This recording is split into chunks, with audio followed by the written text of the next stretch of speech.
Welcome to the No Guts, No Galaxy podcast number 176. I am your host today. Unfortunately, Darren is not with us. Darren, I hope everything gets better, and we will see you very soon, Mama Bear. But today is Wednesday, August 16th, 2019, and just want to say welcome to everyone out there. We've got a great podcast lined up for you, a very informative one, and one that includes pants, which is really good. But don't forget, guys, support is brought to you by you guys, our viewers, our listeners, our Patreon, our Twitch subs. If you guys want to support us, consider doing one of those. And, of course, you can find out all information down below or click on that sub button. We have 3 guests today. You can see one of them, and that is, we said he'd be back. Just call me Ash. How are you doing? Pretty good, mate. How are you? Hello to all the viewers out there. Yeah, man. So welcome back. We've also got Kras. And Kras, how are you doing? Excellent. Thanks for having us. So Kras, just so everyone knows, pronounce your full alias. My alias is Krasnopesky. Okay, there you go. Just for everyone out there, it's not as difficult, but I'm still going to call him Kras, all right? Just so I don't butcher it. And, of course, last but not least, we've got Live. How you doing, man? Yeah, not too bad. Yourself? I'm doing well, man. I'm doing well. I'm glad to have you guys on here. Hopefully, we're going to sit down again and talk more later on. But let's talk about the topic before we really get involved here. This, obviously, podcast is going to be talking about the MWOC Championship Series in 2019, brought to you by you guys, the community members. MWOC is that's old. We're going to be talking about the new. So this podcast is going to be breaking down information for you guys out there, how to get involved, what is it, rules, expectations, prizes, so forth and so on. So anyways, without further ado, Ash, we've sat down and talked, or I've sat down and talked with you. What's up with that? Every single time we have on you, Darren's not here. I don't know what's up with that. Maybe he doesn't like me. I don't know. I don't know. Something going on there, right? Thanks, Darren. But a Scaring little him off, right? Yeah, I scared him. A little bit of an elevator pitch. Who are you and the comp scene? Just give it a quick breakdown, so someone out there may not know about you. Well, I am all chin, and that's about it. No, more seriously, myself and the other guys here, also the other two, started up MWO Comp, because other comps sort of scenes were sort of dying a little bit, and we want to have a little bit more of a creative license to, I guess, run tournaments how we wanted them, and change up a bunch of rules. And since then we've had 8v8s, we've had 3v3s. There's other tournaments that have been run off the back of MWO comp, so there's been like 2v2s and 2-8s around another comp. So, MWO and comp is definitely alive and kicking. And then after this year's announcement that there'd be no worlds, we sort of said, well, we'll do it ourselves. So here we are. All right. And of course, nice shirt you got there. I can see the very good, top, huh? right? Yeah. Nice, yeah. Quite that last year. Kras, what about you? Did he miss anything? Your involvement with the comp scene and so forth? No. I think it's pretty covered it all. We started it up and we've run a whole heap of comps, and now we've been recently opening it up for other people to run comps and use the platforms we've created. So the Discord with all the comp people inside it already, and we've got a few Twitch channels, one of which feeds straight off the MWO website. So just being able to utilize that platform and get their, I suppose, a wider audience. And that is twitch.tv/MWO Leagues. And of course, we'll have links for all this stuff in the description below. What about you, Live? We've got 1,000 people on the Discord already. It's quite a bit. It's a big community. Yeah. The only thing to add to that is not just us three. We have a huge input from a lot of the community. Help out with artwork, streaming, casting, and all that. So it's not just us. It's pretty much everyone that wants to get involved. We're always willing to help and get help. So if you want to help, contact us. I was going to say, speaking of graphics, I like a lot of your guys' artwork. Very intuitive, clean, crisp, very professional looking. Just want to toss that out there. I don't know who's doing it. Or if there's a group of that'd be the Kiwis. Cat mainly. It's nice. So the Aussies organise and then the Kiwis design. It works out pretty well, isn't it? Yeah. So wow. Okay. So let's back up here. Obviously, if you don't know, for the past 3 years we've had world tournaments, and this is the first year that it's not being hosted by Piranha Games directly. And so as soon as that word came out, you guys pretty much jumped at the chance, and obviously we wanted to provide as much support behind the scenes and like, hey, this is what's going on. We're not going to have this. Would you guys be interested? So this is going to be the first player-run world tournament and support via prizes and stuff, and we'll get into that later. Difference being is there's not going to be any money, just to clarify out there for everybody out there. No prize pool. Just interject. Not yet. There won't be any, Not yet. there won't be any prize pool from PGI, Yes. but there will be some sort of monetary prize pool. I think we're up to nearly $1,000 already just from the community donations and stuff, and we've actually got sponsorship proposals that we're sending out to people like NVIDIA and other bits and pieces. So we're working on it. How much we end up with? Yeah, just to clarify, it wasn't from guess, PGI. Yes, as far as that, but they are providing in-game rewards as well, and of course we'll have to find out more. We'll let you guys know if they find out about sponsorships and so forth. But as right now, all right. So let's go dive into this. Last year, Ash, we talked a bit about it. It was interesting. I know a lot of people were torn about the format of the tournament and stock mechs, for what it's worth. But I did have some people at that tournament that mentioned that they liked some of it. So tossing that out there, to each his own. What is different? Is there like an elevator pitch, like just a high elevation? What is different as far as the rules and structure compared to like last year that you guys went after? Well, we're essentially going back to 2017, let's say. So basically it's open mech bay, it's open mech lab. You can do whatever you want. There's no stock mechs or any limitations around mech choice selection or anything like that. Whereas 2018 was obviously stock mech mode, and it was IS2, so no clan tech, no mech lab. You could skill tree around, but that was it. So we're basically going back to comp of old, 2016, 2017, full customization.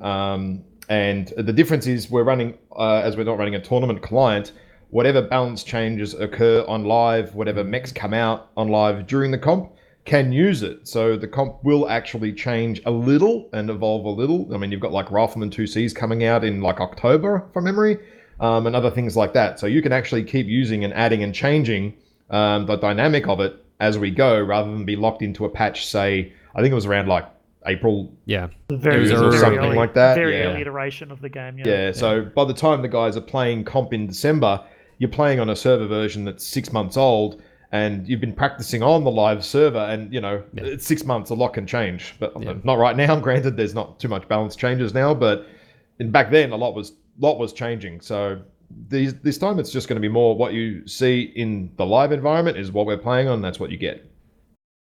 Just to add in there, no, Ash said we're sort of reverting back to the 2017 in terms of the mech choices and having the mech lab and everything, but we have kept essentially the overall structure and format of 2018.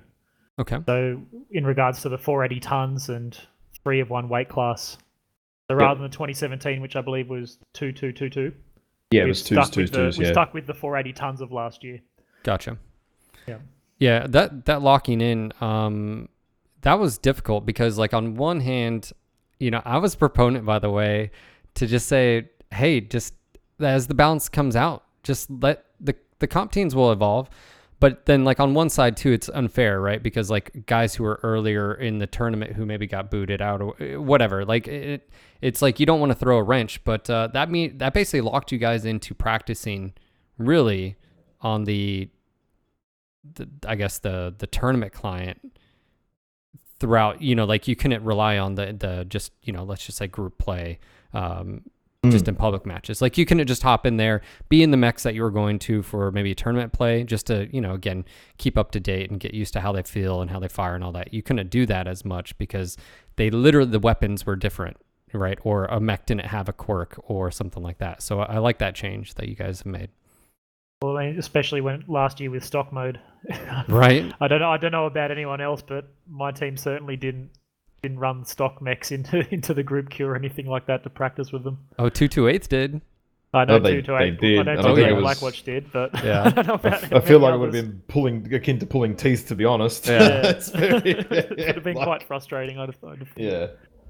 You know, it was surprising because I remember everyone ran into a bunch of guys, and to be fair, in like pug play, even with groups, like they didn't do too bad because again, a good player, you get like You make it work, right? Yeah, you If make it you're work. Top and 100 player or something. Yeah.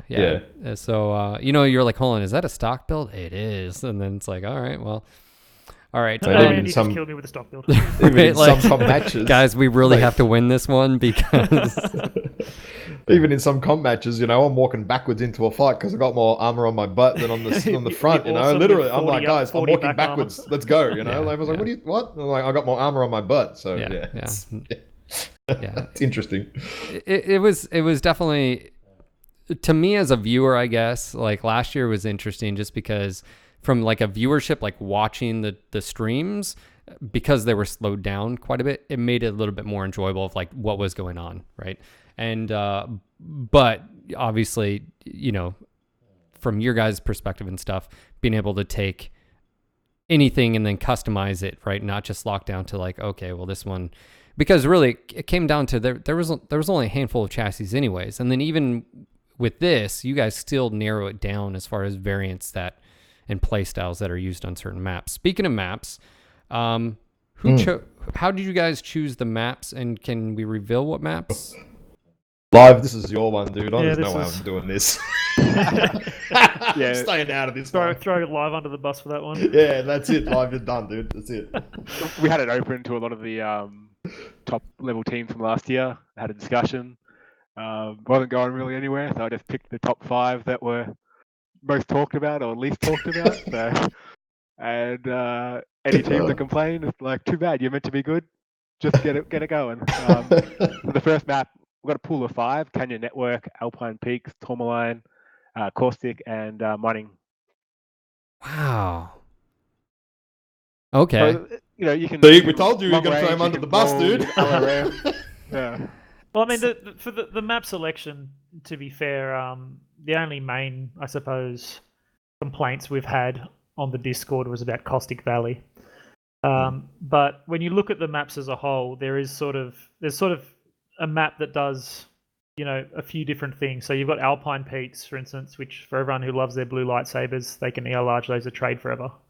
If you're more of a brawly team, you can, you know, ban that one, and you can aim for getting something more like Mining Collective.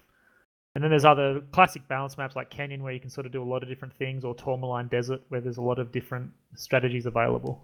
Yeah. It's not just about, like, I mean, we'll probably get to this a little bit later too, but it's not just about, say, the top 5 teams as well. You know, like, hopefully if we get 30, 40 teams showing up, which has been pretty consistent for the comps that we've had so far, around 30 to 35 teams, some of the more casual teams may well enjoy playing on Caustic. So it's trying to also balance that out a little bit around. Yeah, that's right. Everything. Yeah. Cater to everyone, all Yeah. teams of all different skill levels. So why not throw, you know, wrench in? I mean, we've seen Canyon on every single, we've seen Tourmaline on it. Why not be like, you know what, we've had enough of those. Yeah, we understand you like them for certain reasons. Why not get rid of those and throw in stuff like some of the, let's just say, newer maps, you know, like There's a couple of Rubelite or problems. something like that. Well, Rubelite was a strongly discussed one. But things like Solaris, it's a super pain in the ass. Well, it's a fun map in some respects and stuff. It's really a pain in the ass to cast because of the buildings blocking everything, right? It's really, really bad to cast. And other maps like River City and some of the others are very inherently unbalanced. Like, they are not balanced in a competitive scene. Certain teams and sides get very, very big strategic advantage. So a lot of these maps are the most neutral. I mean, look at Canyon Network. As someone else said, it's like the DE dust of Mech Warrior. You have to have it. Like, it's the all-time classic. We did look at replacing Canyon Network with Hibernal Rift. Gotcha. But essentially, from the discussions that had taken place, it was decided not to go with it.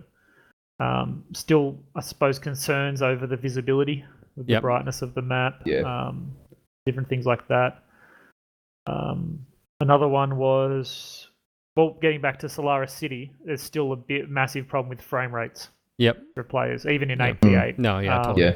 And you So can't people watch with- that with the spectator cam wouldn't be very good. So I could totally understand. I guess Yeah. I was more or less asking just sort of the Ash you answered, which is people that were watching the tournament like, why do you guys keep picking the same two fucking maps, over and over again? It's because there was reasons why, again, River City, whereas if a team gets a certain spot, it just has a huge advantage. There's no way to fight around it. That's what you guys have basically found on some maps. I guess that's what we were Crimson, saying. same thing. Crimson Strait is even worse. And again, I mean, there's nothing against the map in quick play and faction or whatever. You can do whatever you want on it. But for competitive, the way competitive plays out, if one side has too much of an advantage, you can't do that because every team's just going to ban it when they're on the team 1 or the team 2 side. So why put it in there? Crimson Strait's a perfect example of that. If you get Island side, you've got Overwatch of 4 caps.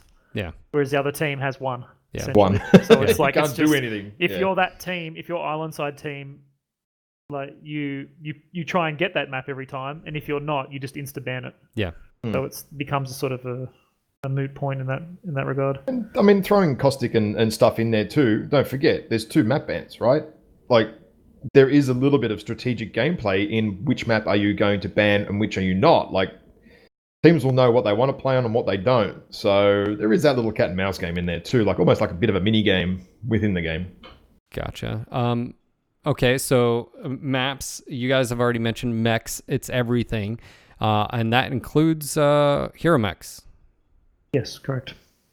All right, so there it is. So everyone knows. Which is a bit new for comp, yeah. not necessarily worlds, because you've always had the tournament client, which is always unlimited MC and all that sort of stuff. So you can do whatever you want, bring whatever mech you want. But a lot of normal leagues is we normally ban heroes, like the sort of casual leagues and stuff. Well, non-PGI leagues, I guess. Simply because most people don't have them, but given the sheer amount of MC lately being given out over the last 12, 18 months, and a lot of heroes really don't provide an unfair advantage. I think that's actually pay the to main win point sort of stuff. We ran limited hero mechs during MOR earlier in the year. Yeah. And based on the statistics of that, there aren't really overpowered hero mechs that would create a pay to win, sort of. There's scenario. no more Dragon Slayer era, back Yeah, in the day. at the Yeah. moment, there's not really one particular hero mech that's crazy overpowered. And it's just if you don't have that, you're gonna be such a disadvantage. It doesn't really exist at the moment. It's And the interesting. feedback was good too. All teams said that they loved it. Even the low to high school teams, everyone said it was a great addition. And if it gave them an option to bring an extra mech that they had in their mech bay that they hadn't used in comp and they could, they loved doing it. So why not, right? Yeah. Got So positive feedback from it too. I feel like some of you old salt dogs, as far as the leagues have been around for a while, have an advantage when it comes to Alpine, because a lot of the recent ones haven't had that map at all, and you guys have played. It's so funny, just in even group and solo play, people have forgotten how to play that map, and the high positions. Let alone, it'll be interesting to see how it plays out at the higher level with all the new tech, and mechs that we've had as well. So yeah, I'm looking forward to that. MOR. We did have it in MOR, and it was some really good matches on that from all levels as well, not just necessarily the high we level had some teams guys with the old brawling players. and charging across 2,000 meters of open land to brawl and then somehow pull off wins and then it was some crazy games with the man. brawl It was and really Alpine. good. Yeah. It was some crazy stuff was going down. I'm looking forward to casting it all because that's what I'm going to be doing this season. I'm not playing, so I'm looking forward to that side of it. It'll be great. There's always some good matches in there, always. Well, and I feel like that's something to point out is the comp scene in general, and this is something I talked to you a lot actually on stage afterwards, so forth, which was last year.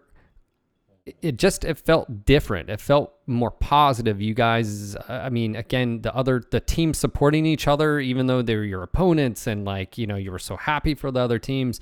And you see a lot of people out there. That's how they're acting. And I feel like that's something. If you enjoy that sort of competitive nature, where there's still, of course, banter and competition, but it's just fun to see. So if someone hasn't experienced that, they're listening to this podcast. They're like, I have a group of guys. What are some things that you guys maybe have watched and learned by participating that they need to know? The time commitment would probably be a big one, right? To something like this. Yeah, yeah. time in terms of time commitment, it really depends on the teams. Some of the high-end teams put a lot of time commitment into it, and you often see them scrimming, multiple times through the week. Other top level teams, cough Eon, don't put as much lobby time in, but still get excellent results. So even if you don't have too much time, the comp queue will be opening soon. When is the date exactly live for the comp queue opening? Give me one sec. Yeah, get it. I think it's meant to be next week. Yeah, it's very soon. It's very soon. Yeah. It's very soon. It'll be open only for 2 days, so there will be a bit of a time constraint just to ensure that we get adequate matches in that. It'll be on a Thursday and a Saturday. But I mean, I can see teams doing well just getting together and playing a few games on one of the comp queue nights. I don't think it needs a massive time commitment. So go ahead. I was going to say, just from how do you approach it kind of thing? Like, if you're a casual team, say, look, if we're going to not practice and not put in a lot of time or effort, then be realistic about the outcome. Like, you're not going to finish first. That it is what you put in is what you get out of it. And if you go in there just to be a casual team, have some fun, play some games, and win a buttload of MC and in-game prizes and stuff as a casual team, make sure you go in with that attitude. And, you're going to lose a few games here and there and just go, okay, cool, we lost a few, we won a few, but did we have fun? Yeah, overall, we played Mech. We played it in a different format to NASCAR rotations in quick play. And that's it. That's how you have to look at it. Set the expectation at the start. What do you want? How do you want to do it? How much time we're going to put in? This is the expected result. We're not going to, we're not going to take our first if we don't practice. It's just, that's it. Gotcha. And speaking of investment too, time investment, what about people? What is your roster? How does that work? What are the rules for that, I guess, because that's really important too. How many people do they need to have, and can they do substitutions, so forth and so on? Can you guys cover that? Yeah, it's the same as previous years' World Championships, the previous 2 years, whereas the roster limit, I suppose, is 12 in the comp queue, but you can move people in and out of that roster. So essentially, while the comp queue is going on, essentially have an unlimited roster. Okay. So as many as you want. You need a minimum of 8 to play. It's 8v8, so you need at least 8 people. Any more is a bonus for subs and people not turning up and such.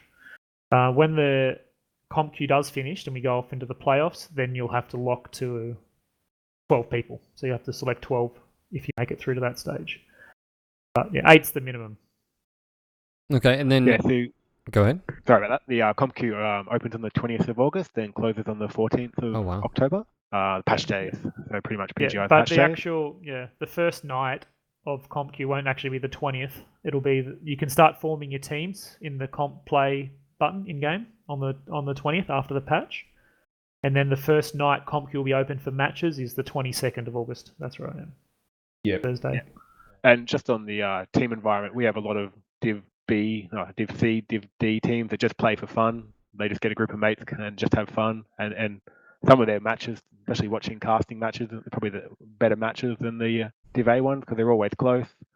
Something always happens, or you just don't go, hang on, what is this? Something interesting. What is going on? Yeah, interesting crazy. Builds and strategies. Yeah.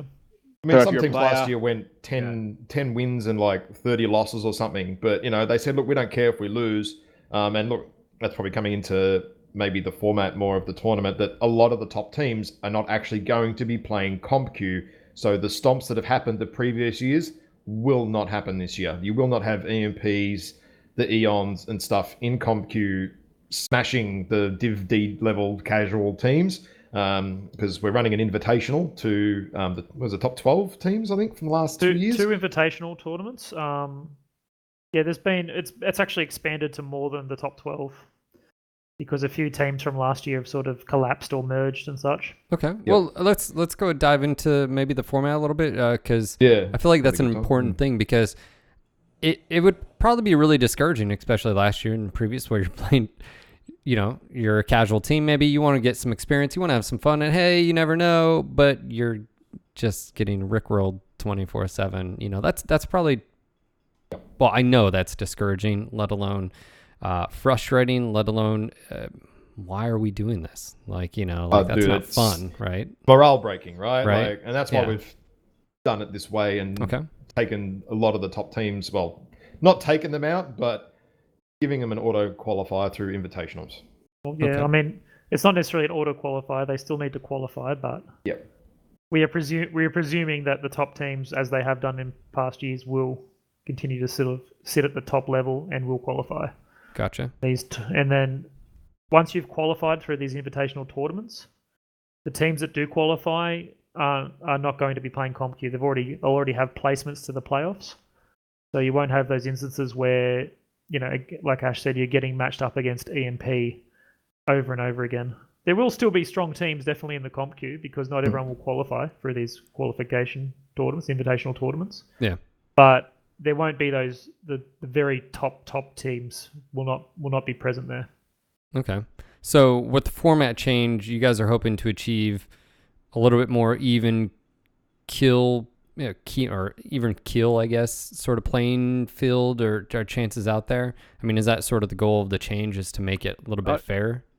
It's more to give not the top 4 teams a chance to have a bit of fun and enjoy comp. Mech, all our comps have been, you know, giving the low teams, mid teams a chance. You know, everyone has fun, so removing that, it adds more fun to teams that are just doing it to have fun with their unit mates and have a beer and go crazy. We're trying to make it more competitive for everyone, essentially. Gotcha. It does become a bit difficult for something like Worlds, where there aren't divisions. With past tournaments we've run, like MOR, that we have a divisional system. You know, sort of strives at putting teams against likewise opponents. Yeah. With a format like Worlds, you can't really do that just by the nature of it, or you could, but not with when you're going to play in like a comp queue sort of situation. Yeah. So we've sort of tried our best to work out a system that'll make the games that are played in the comp queue more competitive. And we think it will. And we think it will work. Funner so as a result. We believe that it should do quite well. And then, yes, you know, the lower skill teams won't be as easily discouraged by, oh shit, we just lost 8-0 the last 10 games. We're now 0-10, and our games are all 0-8 for kills. Yeah. Hopefully a lot of that will be reduced. Look, it's not perfect, right? Like Kras said, it's impossible to be perfect, but it should be significantly less, and then thus overall improving the experience. Gotcha. So obviously you guys are having a tournament. Just looking at some notes that we hear, you know, it's sort of like a tournament for players, by players as well. You know, and you've got the positivity that I saw. I mean, how has it been from you guys? I guess maybe designing it. How has that been for you guys, as far as like just being said, hey, this is what you're doing, like previous years? How has that process been? Has it been sort of like the maps? Did you guys run into a little bit more, you know, resistance than you thought, or has it been all just easy? No. Well, we already had the pretty much all the systems set up from the previous player-run tournaments and the platform that is the MWOC Discord that we've sort of created. So all the systems are already there for us to use, and the contacts of, you know, the community and in the comp community and team leaders and such. So that was nice to have. But yeah, no, it's been a positive experience, definitely. It's quite nice, you know, getting the feedback and thing. I suppose the one thing that was a little bit of an issue that made it a bit more difficult than it could have been was just the time frame. The decision for there to be no Worlds, essentially, and for us to take over that wasn't too long ago. Yeah, it was a very short time frame. So 8 weeks or something. Yeah. We haven't been at this very long. And we've had to really, I suppose, if we'd had even just an extra month or two, we would have had a lot more pacing, a lot more time, you know. But so we did have to rush, which was a bit unfortunate. But apart from that, it's been quite good. And I mean, even with MOR, which was a tournament, you know, I've mentioned a few times that we ran earlier in the year. We did put a lot of like team leader essential votes for the rules and changes and things people would like to see.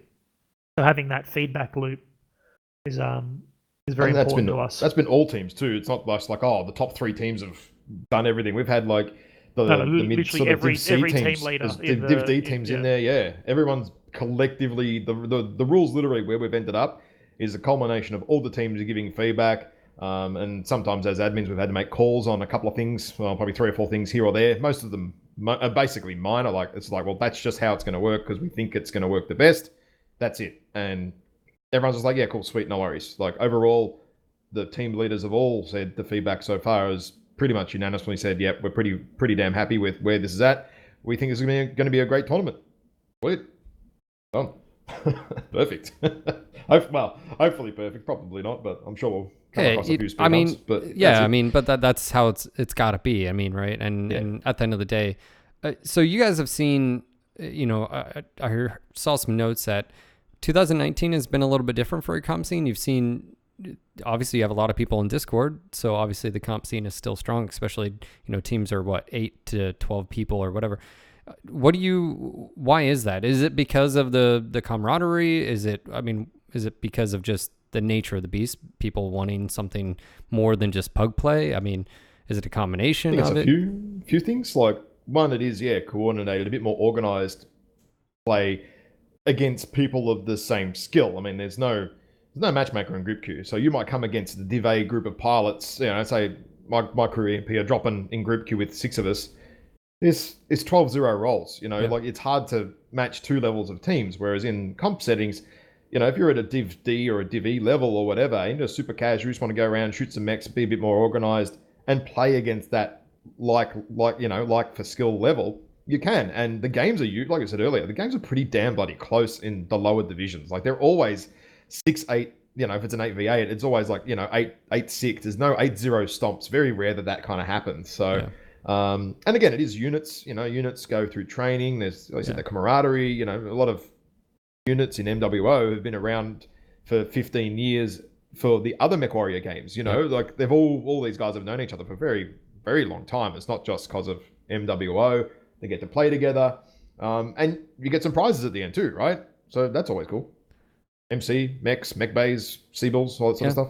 Who doesn't like MC? I sort of right. I look at it sort of like all sports, but I look at the top teams. It's from top to bottom. It's who makes less mistakes, and then how do you best capitalize on the enemy team's mistakes, right? And I'm assuming what you're meaning by the matches ending in 7-8 and stuff like that is because the teams with less experience are potentially making more mistakes, which makes the matches more enjoyable because you don't know who or what's going to happen. Whereas at the top level, I remember sitting last year with Jay-Z.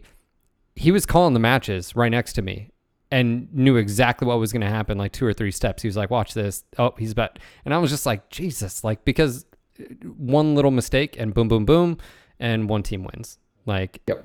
So what do you enjoy more? Do you like watching those just cutthroat, one mistake matches, or do you prefer the close calls? Both. I think both is the answer to I that like question. both, They've both got nice aspects. And I've casted a lot of low skill to high skill games, and sometimes some of the stuff that the high skill teams and players pull off is just, you look at it and go, that's why they're there. That's why they're that good. And then some of the lower skill teams, you see these epic clutches that you wouldn't think it's going to happen. There's been multiple things where I'm just sitting there, just dumbfounded at what's happened. And you talk to the teams afterwards, they can do a bit of an interview after the matches and stuff. And they're just high. And it's like they're high. They're just ecstatic. They're like, shit, that was the best fun. That was so awesome. Epic clutches from such and such a player. We made a lot of mistakes and then something just fell our way by chance almost. And they just enjoy it, man. And that makes what we do as admins and the whole support crew also enjoy it too, is seeing how much fun all these other guys are having. I love that. I love that, man. Everyone's like, man, there was sick games. Thanks for organizing it. I'm happy to do it. Yeah. It's great.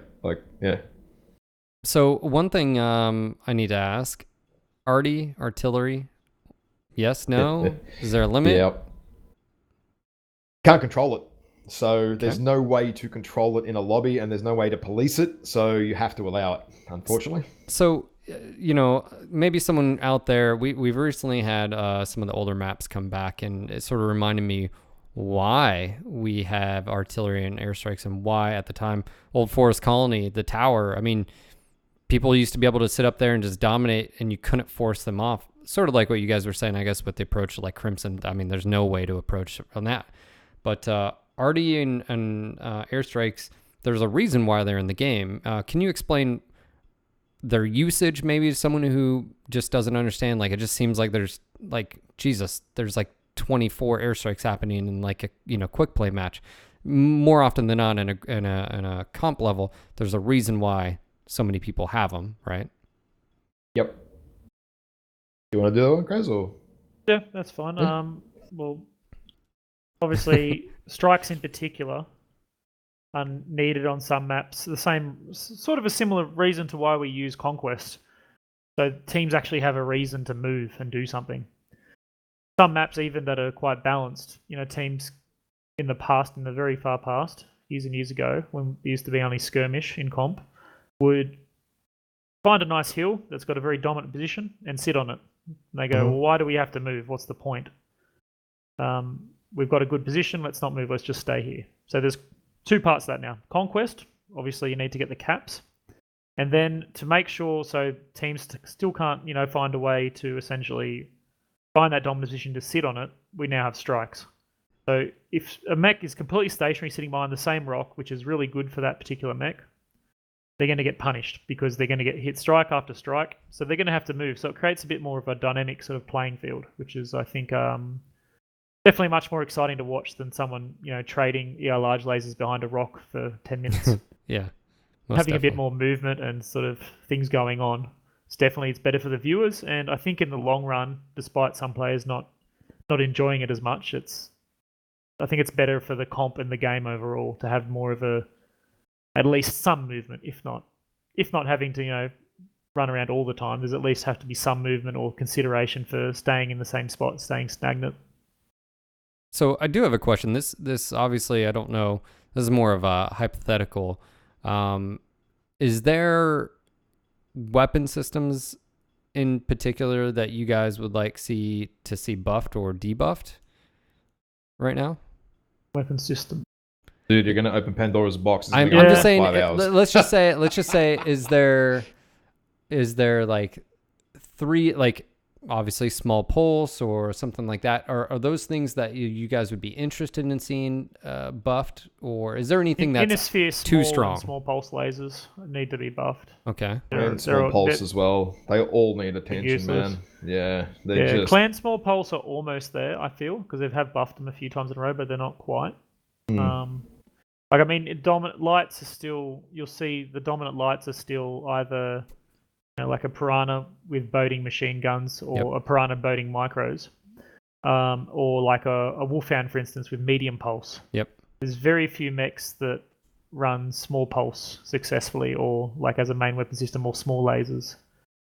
Or even these days, SRMs are pretty, in like an 8v8 situation, SRMs aren't utilized, I suppose, as much as they could be, but it's quite hard to balance SRMs, I find. Is there any weapons? And I think go ahead. The PPC Ghost, adding their Ghost Heat onto that, it was already a high skilled weapon. I think that was a bit overboard. Bring that back, man. Two Gauss. Two Pips, one Gauss. Stop. Yeah. That doesn't need to be nerfed.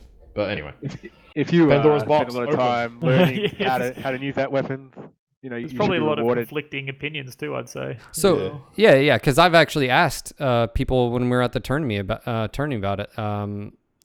So let me ask you a question. Do you think it would be okay? Let's just go down that just for like an alley or two. Peep Goss, does it benefit? Well, I guess in this case, you're going to be taking whatever the best mechs are anyways. There's no restrictions or whatever. But I guess because it's not like you're trying to force IS or clan or whatever. But is there any drawbacks from a gameplay perspective if you were to do Peep Goss back again? Well, you look at it right now. UX extremely strong right now because there's nothing to keep their heads down. And that is Gauss Peeps, right? So lasers now are pretty, in a lot of ways, since the heat changes, can be very situational as to mid-range lasers at least. But Dakar is super strong right now. Traditional clan laser vomit right now is pretty weak. Yeah, it was the strongest thing in the game not too long ago. For a long time. Yeah, I mean, to be fair, it was strong. Like, you know, if one thing, something else comes up. Yeah, exactly. That's what's always going to happen. I just think the Gauss Peeps thing is still, it doesn't need to be there. I mean, more so for the IS mechs as well. I mean, IS ER Peeps are just so damn hot. Like, you've even seen some of the HSL quirks come in now to let you do that. But it's still not enough. Like a lot of IS mechs, it's just too hot. In Innisphere, ER peeps are like only useful at the moment on the fringiest of fringe mechs. Yep. When they've got super quirks. Mega quirks. Yeah, like mega quirk. Yeah, or that like otherwise. So they're definitely a weapon system that needs buffing in Innisphere, ER, PPCs in some way. They're just When I think about like clan or a Goss peep comebacks, the first thing that pops in my head is like Death Strike. Does that just decimate out there? Is there anything? Because you only do 2 and 1. You don't do that's right. 2 Gauss, 2 peeps. That's flat no, right? That's too much. That's overpowered. So you're saying just be able to fire. Okay, so you're saying like Timby. You're saying like Timby level dual peep Gauss. Yeah, I mean, really, a 75-ton mech with just 2 Gauss and a peeps. Is that real? Timbal's. Let's be honest. It's a pretty bad mech. Does it allowing that build on that mech suddenly make it overpowered or formidable? No. Does it give it an option for you to do something? Hell yes. It gives you another flavor, another way to play the mech all of a sudden. Yeah. So why not bring it back? So let's talk about like HSL. Do you think that just needs to be a little bit more prevalent in some mechs, the ability to have that? Because that still allows them to control that. Like there may be a mech or two out there. Let's just, for argument's sake, it's too powerful, if it was to have that as far as the balance.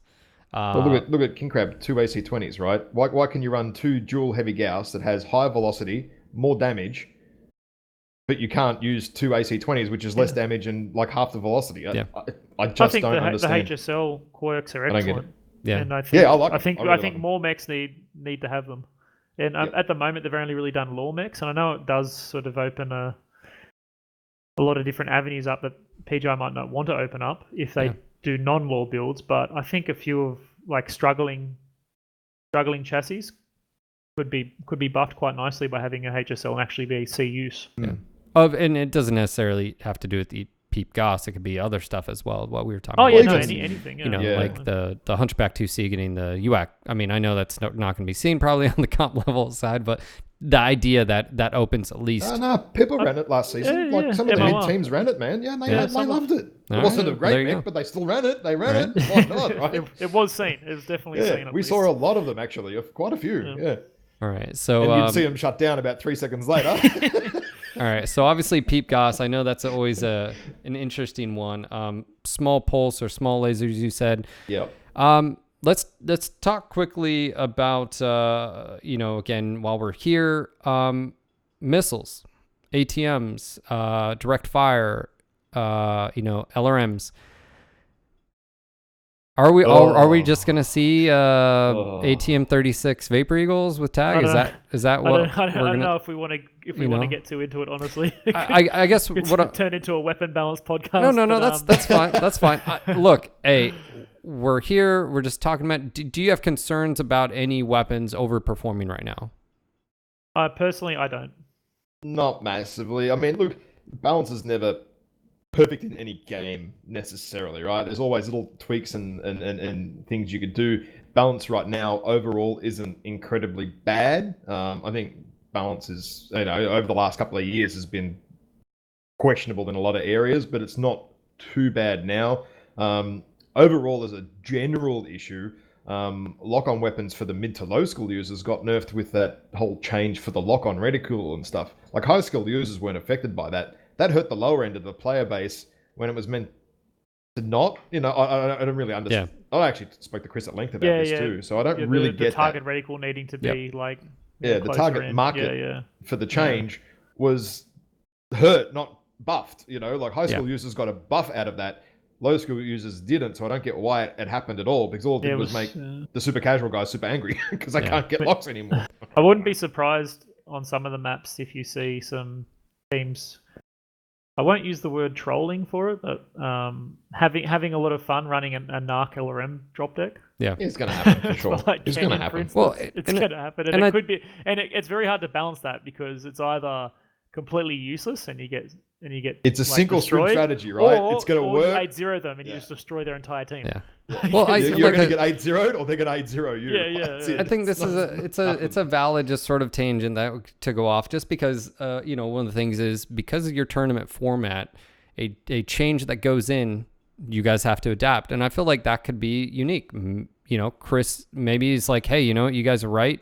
Or, hey, we want to make a change or whatever, and it's going to affect you. So if anything, just some communication and like, why is this good? Why does this need this or whatever? So, Dude, if you know, Gauss Peeps changes, I'm telling you, midway through the comp season, say middle of October or something, people are going to lose their minds. I'm telling you. The community is just going to lose their but mind, it's going to be dude. both good and bad, though. So Yeah. everyone's Yeah, not going to everybody- rejoice. In a good way. No, I don't mean a bad way. I mean in a good way. It's going to be great. Yeah. Do it. Hurry up. There'll be a lot of drama. Oh, yeah. Oh, drama, man. So getting back on topic, format, and again, for anybody that's listening, you will be able to find all this information. We have a website for you. And of course, you can join the Discord. Again, we'll have all this information in the description below the video on YouTube. You guys are keeping the 8v8. Obviously, it's Conquest. The match format is best out of 3. Is that correct? Well, Comp Q is So- just one-off games. Yep. And then it progresses once you have the playoffs to best of 3, and then the finals are best of 5. Okay. 5. Yep. Okay. Yeah. Um, Following yeah, on I very just- similar to past years. Similar, yeah. The changes from last year is semi-finals are now top 18 instead of top 12, and the grand finals we're going to have like the Masters, which is the top 4 teams playing off, and minors, which is the next 4 teams playing off. So just give Yeah. everyone a It's bit very more time to different have to some last fun. year. It's not just Yeah, the top 3. So we've got basically top 8, essentially, majors and minors. So that's a lot more games, a lot more opportunity for standings and placing. So basically, in previous years, when Comp Q was done, if you weren't there, you know, and you went through to the semis and you got knocked out, that was it. You were done in like October, I think, or maybe. And then it was just the top 3 teams then that waited 3 months to go to MechCon or whatever, 2 months. Now there's actually like 8 teams that are still going. So it's a little bit longer, I guess. But some of those teams are also going to be invitational qualifiers as well. So there is less games for some of those teams if they don't go through the Comp Q. But well, I mean, majors and minors, a very different approach. I think it's going to be top 18. It's going to be great. Like more teams involved. That's what we're after. More teams involved. Oh, and Well, and I mean, with this format, there's a lot more scope for prizes along the teams as well. So there's a scaling sort of set of prizes essentially from, you know, first all the way down, of course, to however many teams join up. But the top 18, there'll be a lot more people will receive prizes as opposed to more like last year's where a few people got a lot of prizes. Gotcha. All right. So I just saw a question in chat, and I think this is sort of relevant to participation. Like, do you guys have enough teams, or do you feel like you're going to have enough teams, or how do people get involved? And of course, I think we covered the why, like you'd want to get involved. But let's just say I've got a team out there. How do I find out more information? Do I need to register? Do I need to sign up? Like, how does this all work? So for that kind of team that you're talking about, they will need to sign up, join in CompQ, basically form an minimum 8-man team, up to 12, which is your roster limit, as we sort of went through before. Get in, play your matches, qualify. I think it's 20 matches for prizes. Yep. Yeah, 20 matches, and then you get where are the prizes? I should probably have a bit of a look at that in a minute. And then qualify for your matches. Also join the MWO Comp Discord.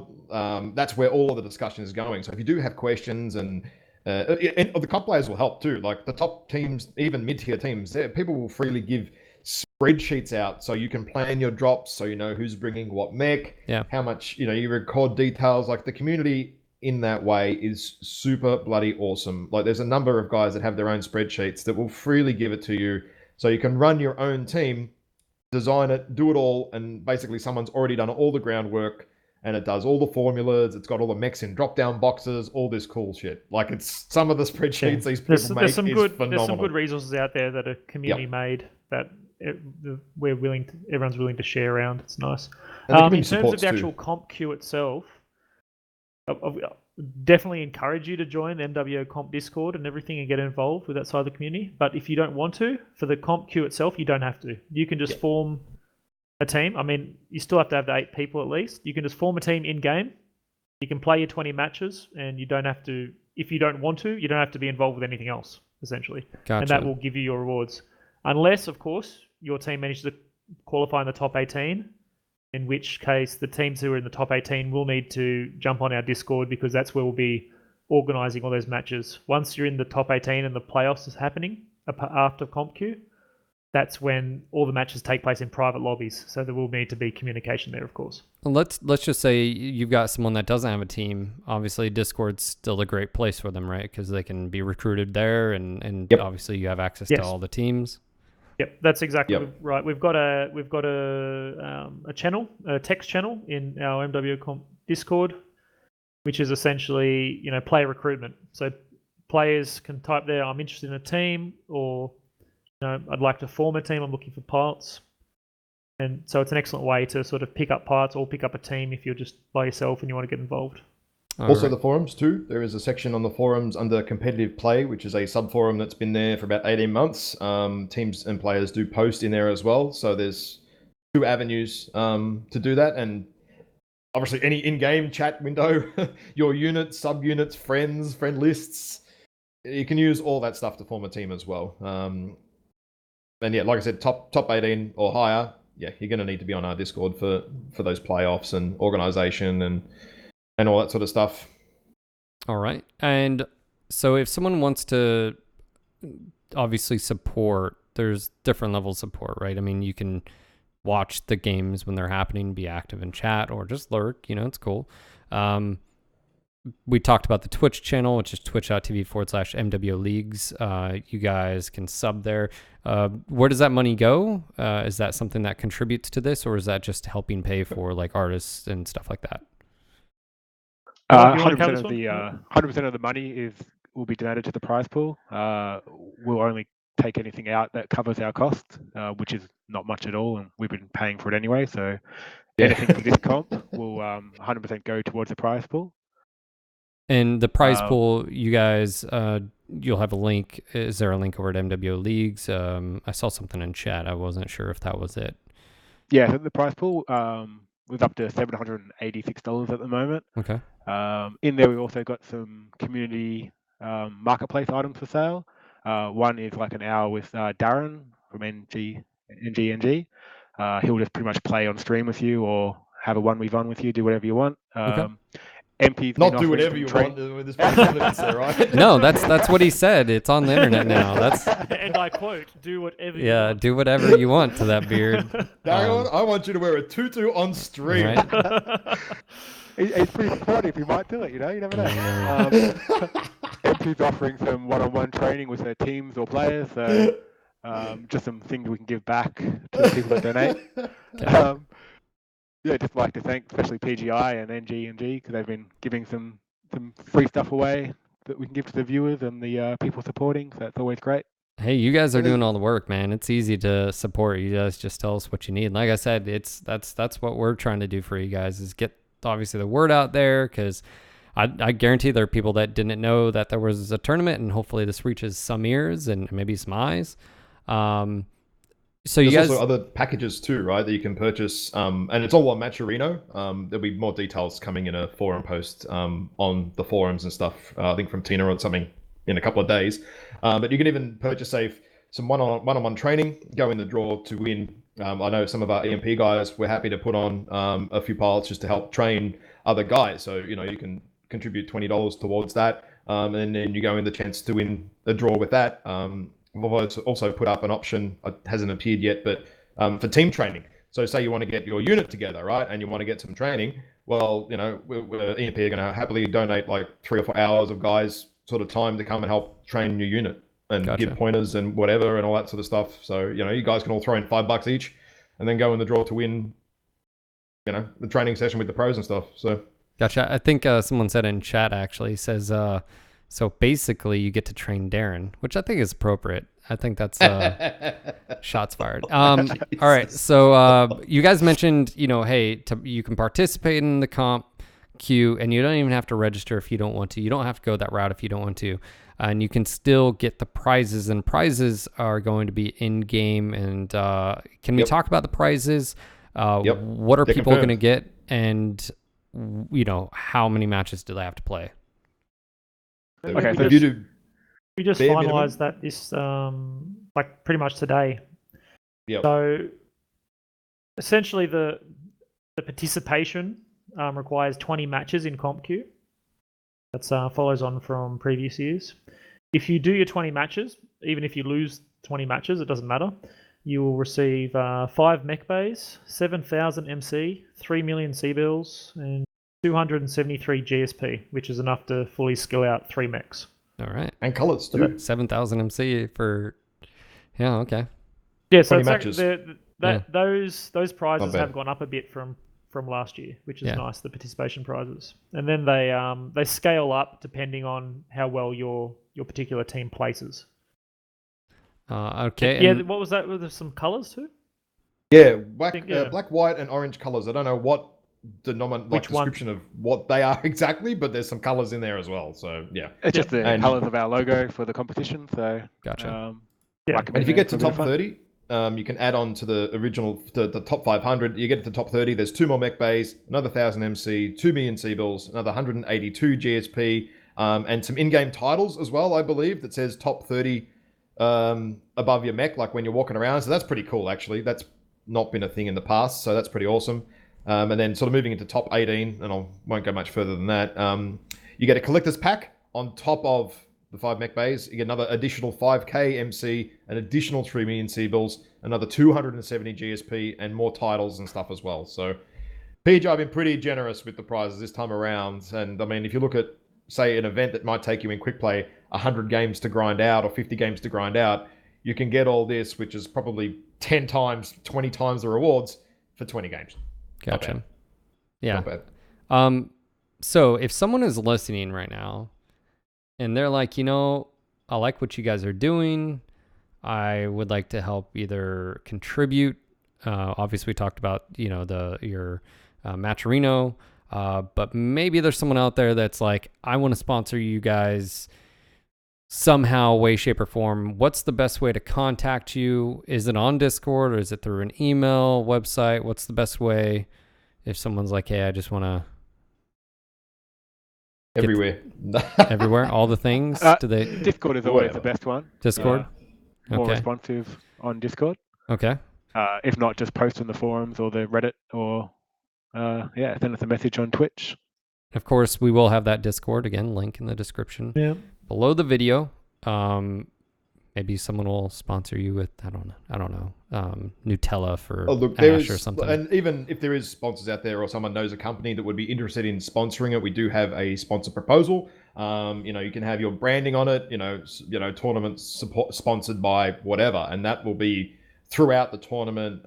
There will be a little bit of ads here and there during all the casts, promotions, all that sort of stuff. So if you do have a brand or a business that is looking for something like that, please let me know on Discord or let one of the other guys know. We'll get in touch with you and get back to you with the sponsor package and all the options there. We are talking to people from NVIDIA and Razer and stuff like that, I believe. So hopefully we have a bit better prize pool. But yeah, if you do have something that you'd like to support with, hit me up. Like, there's a dozen different options and ideas that I can go through all that with you. No worries. So you were speaking about doing commentary. Oh yeah.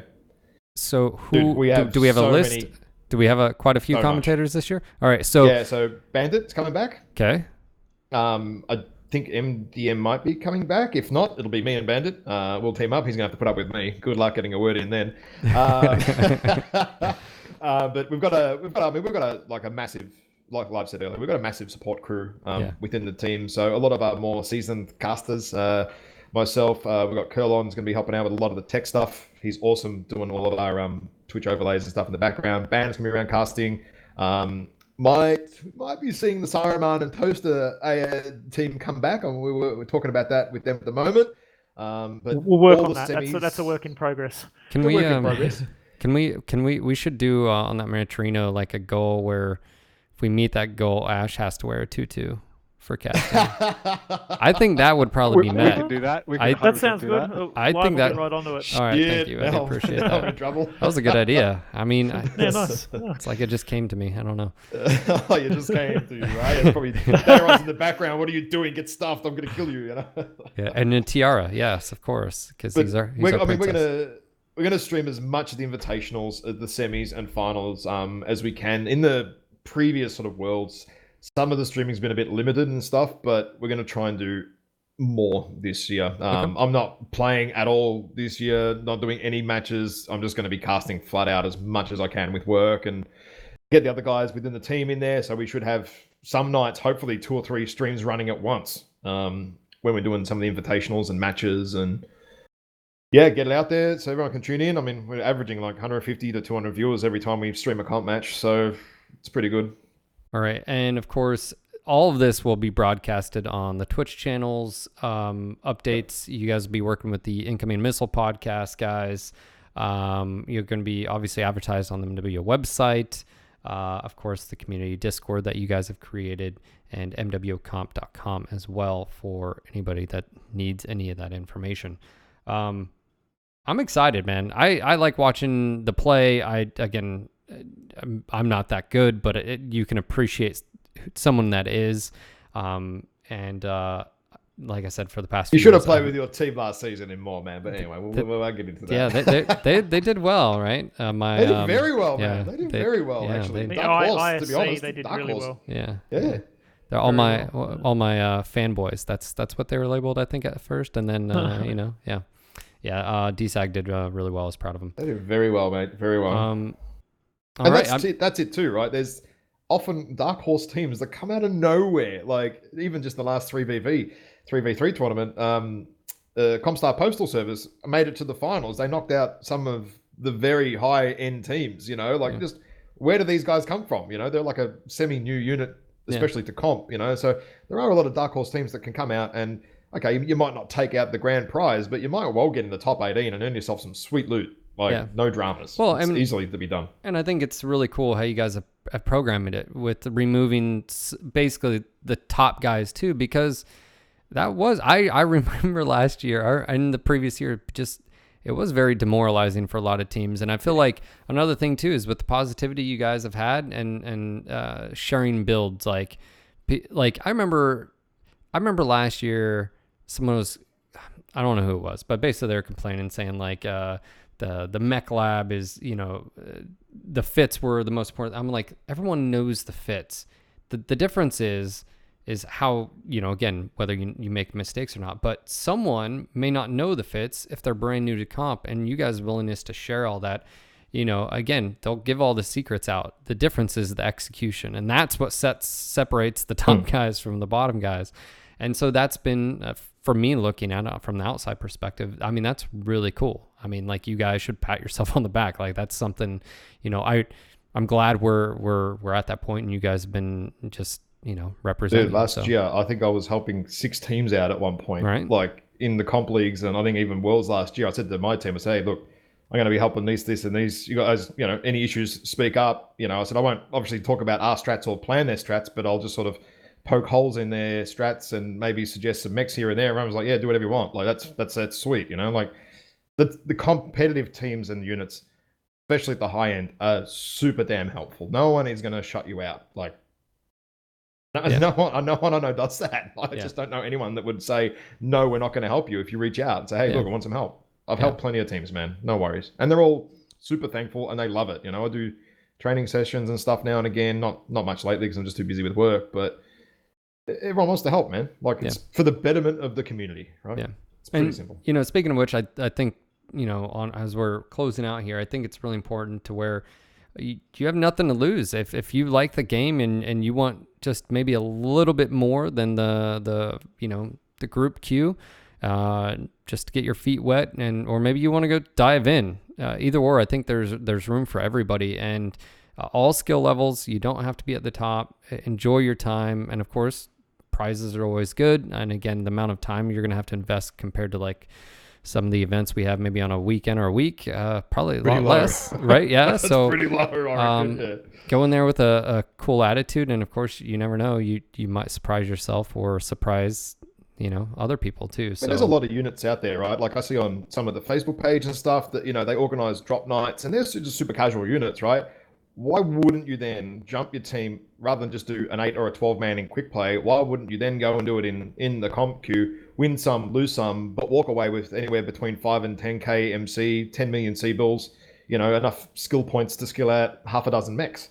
right? Why not? What argument is against that? I Yeah. can't see one right now. Yeah. The way we've structured it, at least. No, anyway. I mean, totally makes sense. I 100% agree. Why not?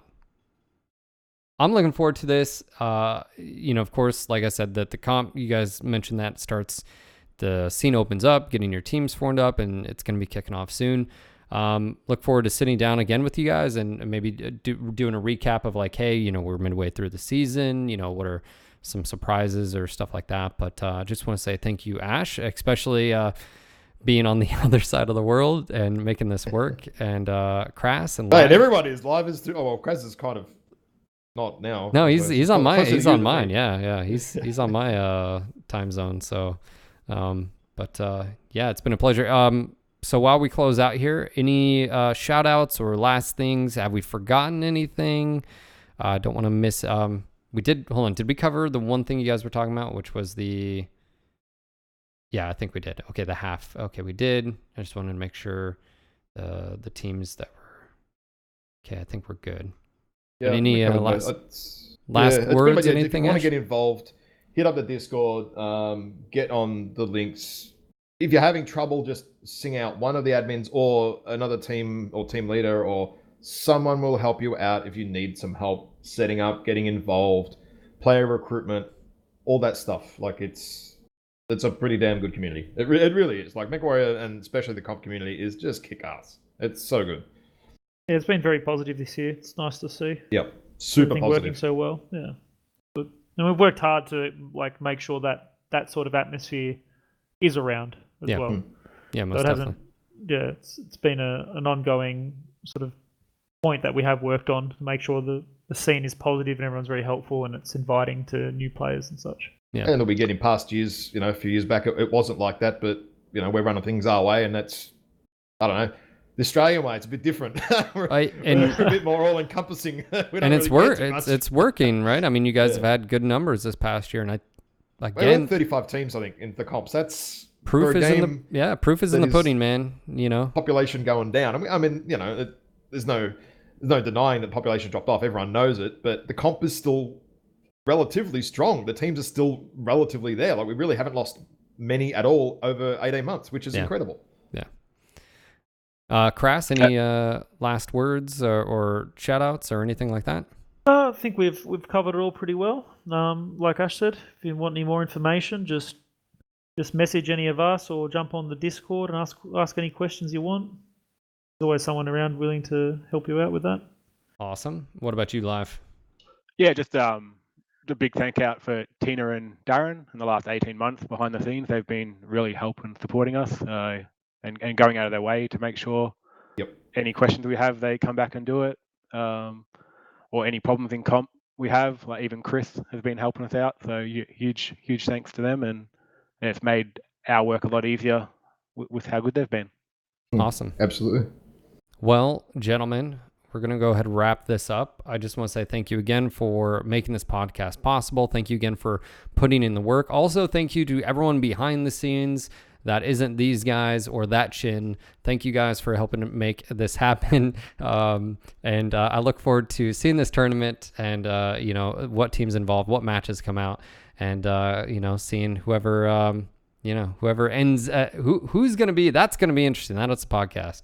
Who's going to be there at the very end, but also too is the enjoyment factor, I think, of this tournament is going to be high, I think. And so thank you guys for putting in the hard work and effort.